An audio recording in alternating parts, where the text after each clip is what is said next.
Right, what's happening, people, and welcome back to the Joey Knight podcast. Now, the twists and turns have already started in this Premier League season. Man United are having a shocker, Brighton are high-flying again, and Chelsea are doing Chelsea things. Anyway, I want to have a look in this video into the race for Champions League football. We want to discuss the runners and the riders in that race for Champions League football, and ultimately, we want to compare Chelsea's chances of securing Champions League football against the teams in question. Here to help me do so is my good friend and channel fan favourite, Josh Aveste, whose link is in the description to his YouTube channel. So make sure you subscribe to his channel so you are in the right place at the right time when he drops his content. Josh, how you doing, mate? All right? I'm good. It's not over, is it? We can't say the Champions League dream is over already. It is not over until the fat lady sings. I'm not singing. No.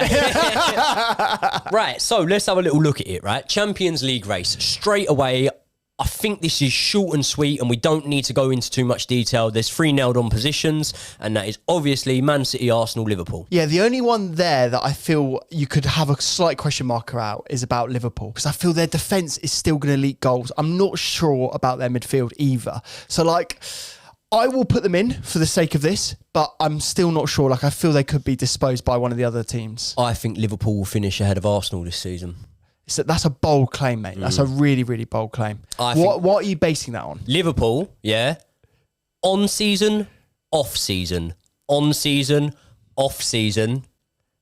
On season. Pattern recognition. It's all about the patterns, guys. It doesn't matter what's happening right now. If you go heads, it's always going to be tails next. It's that simple. Need I say more? But we're going to put them He's never played roulette. I'm just saying he's never played roulette. We're going to put them in there for the sake of things. Fine. Yeah, okay. So that means under the assumption that we have 5 Champions League positions this year, yeah, we've got 2 spaces up for grabs. Yeah. So let me list my teams that I think make up, in no particular order, the teams that are going for those 2 spaces, and you can tell me if I've missed anyone out or if anyone shouldn't be in there. So I'm going to start off. I'm going to go Aston Villa, Brighton, Spurs, Man United, Newcastle, and Chelsea. You've been so disrespectful to West Ham. It's unbelievable, Oh, mate. yeah. Nah, they're not. Unbelievable. Europe. David Moyes is going to you, what an absolute idiot you are. You've underestimated him again. Yeah, no, you've got a really good point there. No. I don't believe it either, mate. I don't believe it either. I think they've got European football as well, which makes it a lot more difficult, doesn't it? So do Brighton. And then people are going to me, but West Ham already beat Brighton. Brighton are just a lot better. They're a lot better. So let's listen. You've given them a shout. I've given them a shout out. That's all we can do. I'm not being funny. No fucking West Ham fans watch my channel anyway. We've given them a nice little bonus, a nice little morale boost. Other than that, let's just move on. They're a good side, West Ham. Yeah. Very good side. Yeah, but they're the teams that I do perceive as being in this race. And I think, just to caveat that and give you one more compliment, wouldn't at all surprise me if West Ham went and won that Europa League, you know. The only thing I would say, though, is Liverpool are in there, so probably not. But anyway, let's move on to it. Out of those teams that I've just named, I'm going to give you my order, and then I'm going to swing it to you. My order being the most likely to the least likely to get those Champions League spots. And what I'm going to do here is I'm going to exclude Chelsea from the conversation, because, not that I don't think we're likely to get them. Look, we're not really likely to get them at the minute, but not that I don't think we can. But what I'd rather do is, once we've got the list, I'd then rather compare Chelsea's chances to the teams in question. So I will start you off with the most likely for me, which is Spurs, okay? I put them marginally ahead of Brighton, and I do that on the fact that Spurs have not got any European football to contend with at all. A little bit like Chelsea, that's why we're writing this. But Brighton next. Then I'm going Newcastle, and that doesn't necessarily mean I think that Newcastle are finishing in 6th spot, which obviously wouldn't get you Champions League, but I just think that the other 2 teams are showing me a little bit more at this moment in time. After Newcastle, I would go Man United. I actually think that Villa have played way better football than Man United so far, but I would put Villa as the least likely. Saying that, Villa are my favourites for that Conference League, albeit I don't know every team in the Conference League. There's teams from Uzbekistan playing in there that I've never even heard of, but Villa, I think, are favourites for the Conference League. League. I think they'll go very deep in that competition. Thursdays, Sundays. United will go out of the Champions League early, in my opinion. I think they're going to lose on, Tuesday or Wednesday to Bayern Munich. But I think with the manager they have, I do genuinely believe Ten Hag is a quality manager. I don't think he's one of the top 3 in the league, but I think he's a quality manager that could get you to that 5th spot position. I think things could start to pick up for them. I like the boy up front, Højlund. I think he looks decent. But let's be honest, they're not looking good at the minute. Where would you disagree with me, if you would disagree with me, on my positioning of those teams there? I don't like disagreeing with you too much, mate. So, we're going to keep it simple. No, I'm joking. I wish you were my missus. I think Spurs, Brighton, I'm happy with that order. I think those are my top 2 as well. Mm-hmm. Then I do disagree with you with the next positions. You're going to piss Brian off here. Should we get into this? Yeah. So I think United will be above Newcastle by the end of the season, right? They're obviously going for a crisis period now, so it's very easy to be a bit judgmental about them and to say that they're not going to be successful this year. I do really worry about the wing positions for them, but I've said it on the kickoff, and I believe this. I think actually Mason Mount's going to be the one that unlocks that position for them. Ten Hag has played before with a central midfielder, in that sort of wing area. He's done it with Bruno. I think Eriksen has actually played there as well. So there's no reason why Mason Mount doesn't come in. He's more attacking. You're basing that from form from 2 years ago, though. Mate, Mason, I really hate the revisionism around Mason Mount, where people now go, he's a spent player, he's not going to deliver anything for Man United. It's a joke. He was our 2-time player of the season. You don't just suddenly lose that. He was that when he was 22, 23. You don't lose that ability. So while it's hard for us Chelsea fans to admit that we've lost a good player, he is still a good player. He was very, very good, in a Chelsea side, which were very, very good. And I include Frank Lampard's Chelsea, the first reign in that, and obviously under Thomas Tuchel, When Chelsea weren't very good, Mason Mount weren't very good, And what I'm saying, I'm just going on about recently, and I'm not completely saying that Mason Mount's not a good player. Mason Mount's a very good player, He is a very good player. But I'm telling you now, when Chelsea's form dipped, so did Mason Mount. That is no massive crime because everyone's around him did as well. And I completely understand and respect that. But Mason Mount's form dipped when Chelsea's form dipped, okay? He is going to be coming back from injury into a Man United side who are not running on good form at the minute. So not only are they not on good form at the second at all, they're also a team that he hasn't played for years with. He hasn't grown up in the academy of, They're not Portsmouth, so he didn't support them as a kid. And he's still settling in there. So I don't think that he's going to be the key to unlocking that. I can't agree with you there. I think that he'll be a good player in time to come, but I don't think that he comes back into that Man United side and transforms them this season. No chance. Okay, well then let's do this then. What is it about Newcastle that you think is going to be better than what Man United are going to do? Better manager. Wow. A lot of people would disagree with that. Only slightly, not like miles and miles ahead.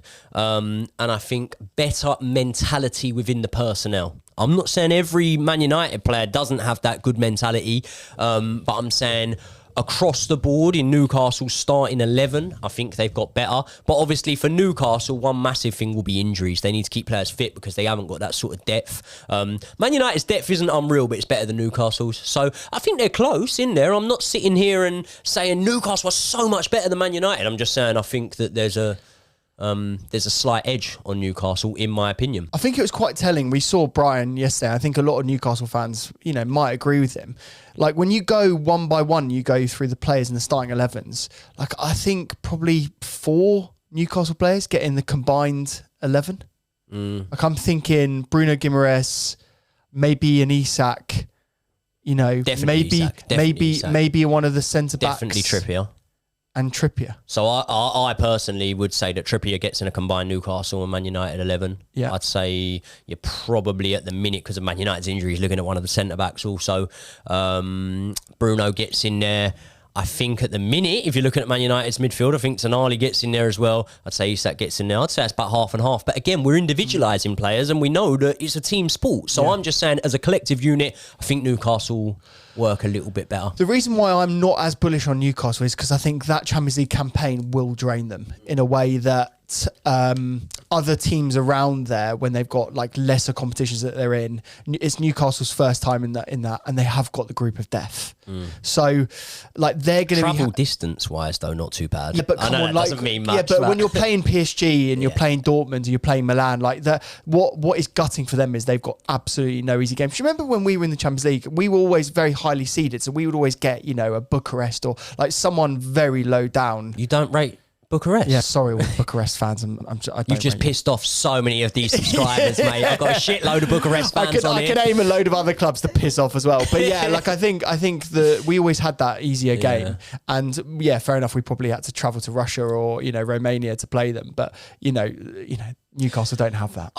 Listen, as I say, like, it's not my exact view, but I wouldn't fight to the death to disagree with you. I'm pretty flexible on it. I would keep, on my side, Newcastle above Man United, but I'm guessing you're putting Newcastle one below Man United. Yeah, I am. I was thinking there about how much I'm going to back Villa. Because like before the season, I was really bullish on Villa, and I thought there were a lot of people putting them in fourth. And before the season, in their predictions, I was going, God, that's a bit too high. But like, I can kind of understand it. I don't really understand it anymore. They've had a few poor results, and so now I'm thinking they're actually going to be lower than I even thought. Really? Yeah, I think they're going to really struggle. I think there could be there could even be a Brentford or a West Ham that finish above Villa this year. Do you know what I always struggle with? Yeah, like if you go to me now, where did Villa finish? I go, oh, sixth. But then you go, really? And I always forget like how stacked the Premier League is. So then you go, okay, name the 5 teams they finish ahead of and the teams that finish below them. And then all of a sudden, once I start doing it that way, I'm like, oh, okay, no, maybe 8th or 9th. You know what I mean? And that is that. Listen, that's one thing that we're spoiled. We are absolutely spoiled as fans of the Premier League. You know what I mean? To have that sort of depth and the class in the Premier League. Villa play some lovely stuff. I really like Aston Villa. Diaby, what a player. Absolutely unreal. See the goal of his the other day that was ruled out for offside. The way he took that ball down. Wet conditions as well. Mate, he's unreal. Villa are a really good side, really good manager, one of the better managers in the league, and I do think they'll go deep in Europe. But I think then we are pretty much, our tables are the same there, aren't they? Other than the United and Newcastle, yes. So just recap your one for me. I go Spurs, Brighton, United, Newcastle, Villa. So I'm going Spurs, Brighton, Newcastle, United, Villa. So let's have a look at Chelsea's chances against the teams in question. Starting off with Villa, who we play in our next match, so we won't go into too much detail on. Are they a team that over the course of a 38-game season, at this moment in time, you can see Chelsea finishing above? We should finish above them. Whether we do or whether we don't, I'm not sure, but we should. What's that based on? That should. I just think overall we've got a better squad. We've got more potential. That doesn't mean we got the ability right now, but overall, like I feel that we should be beating more of the lesser teams than what Villa will do. I think they'll slip up against some of the other teams. We've seen them slip up already this season. How many Villa players make it into Chelsea's team? I'd go no one along the back line. I'd go maybe Martinez in goal. Yeah, no, actually, yeah, you're right. Martinez in goal and no, do you know what? Pau Torres is a really good player, but I don't think anyone along that back line. In the midfield, I don't think there's really any standouts. There's Ollie Watkins getting over Jackson. I would have Jackson, but at this moment in time, you'd be an idiot to not say Ollie Watkins does. The numbers are there to speak for himself. Diaby, 100% would get over one of Sterling and Palmer. I'd feel very bad saying that about Sterling because I'm really impressed by him this season. He does need a lot of praise, so maybe I'd go Palmer there. But there are a couple of Villa players that get in, but for the most part, I'd agree with you. We've got more quality there. I believe we've got sort of just as proven of a manager. And for that reason, over the course of a 38-game season, we should finish above Villa. It's not me saying we're going to. And then we look at, here's the interesting one, Man United. I am saying it now. Would not at all surprise me if we finish above Man United this season. Man United have not looked as good in their play as Chelsea have this season, but they have shown more character, obviously, in being able to play absolutely rubbish and still manage a win against Wolves. To be able to go 2 goals down and still manage a comeback against Nottingham Forest, that shows character. I think if you're a United fan, there is no way that you would say, I'd rather be in the United camp in 5 years' time versus the Chelsea camp. We've got way more potential. Our club is run in a better way long term. Doesn't mean right now it's being run in a better way, but quite frankly, they've got the worst run club in the league. Yeah, you're 100% right in that, because if you look right now, if you go 5 years' time in the Chelsea team, you only actually take out Thiago Silva. Yeah. Who do you take out apart from Thiago Silva? Okay, Sterling, probably in 5 years' time. You're taking out 2. If I go 5 years' time, what's a Man United team look like? And we're just excluding the players that won't be there. You're taking out half their team. Even including Bruno Fernandes, he ain't going to be there in 5 years' time, probably. Casemiro's definitely not. You know, you look at the defence. Varane's definitely not. Luke Shaw probably won't yeah. be. So is there any chance that we finish above Man United this season? I think we should finish above Man United. They are chaotic. Like, if we don't, it's a failure on our part. And this is the thing. Like, there's going to be a lot of conversations about have we failed this year.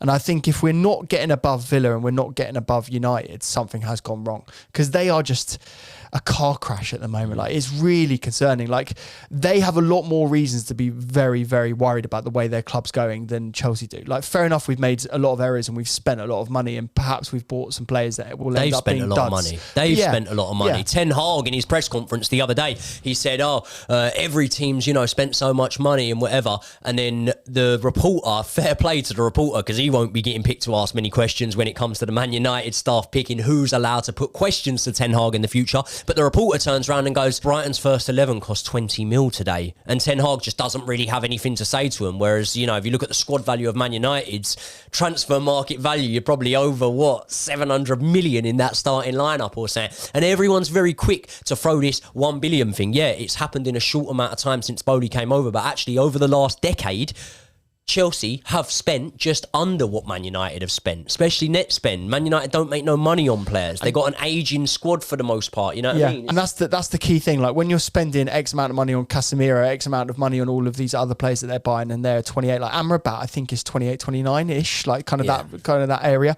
So they're not going to have any sell on value. Whereas our players, even if they are duds, they're going to be worth some form of money, and they're not on big wages. And the wage, like, the transfer fees are really interesting, mate, because no one talks about the wages. Like, they've got Sancho sitting on the bench, not even on the bench, bless him, at the moment.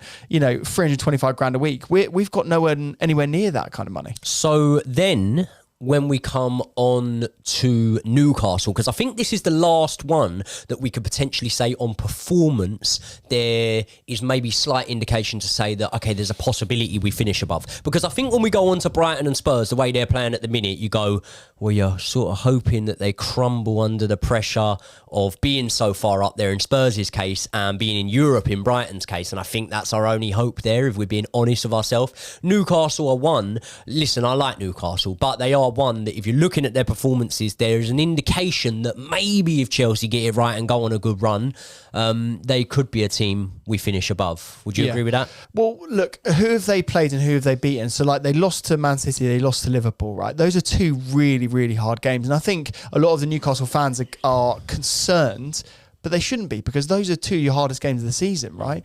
Then they beat Brentford when they played really badly, but they got the win. And this is what we're not doing. We're not getting the wins when we're not playing well. So, like, I've been to and froing this, mate, to be honest with you, because I'm going, on paper, we should be getting above Newcastle.